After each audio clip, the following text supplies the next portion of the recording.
7h37, les vérificateurs. Tiens, justement, à propos de l'Euro, Benjamin, on a entendu dire que la France était favorite. Vrai ou faux? C'est ce que disent les bookmakers?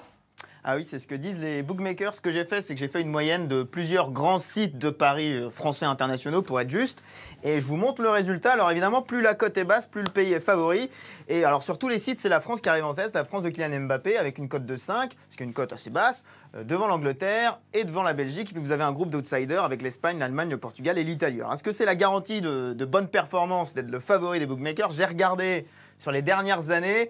Si vous prenez Coupe du Monde 2018, Euro 2016, Coupe du Monde 2014, jamais le favori n'a remporté la compétition. Il faut remonter à 2012, donc ça fait 9 ans quand même, qu'un favori des bookmakers n'a pas remporté la compétition. Donc j'ai voulu voir les pronostics aussi des acteurs du monde du football. J'ai pris les sélectionneurs.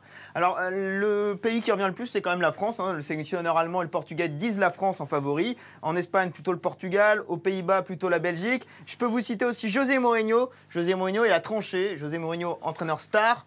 Et il dit la France, je ne vois aucune faiblesse. Si je devais choisir une équipe pour gagner, je dirais que c'est elle, car le groupe de joueurs est fantastique. Donc on a les acteurs du monde du football, on a les bookmakers, et je peux même vous citer les statistiques. Une entreprise qui s'appelle Opta, qui fait des statistiques, a calculé avec un modèle le pourcentage de chances de victoire à l'Euro 2020.